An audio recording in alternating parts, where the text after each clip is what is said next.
Turn on the printer.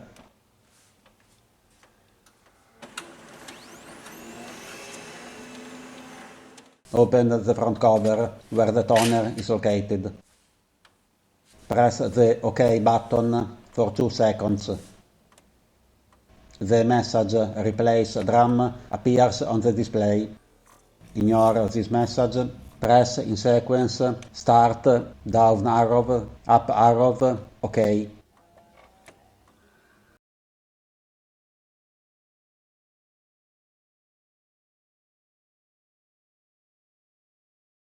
The word "Accepted" will appear on the printer display.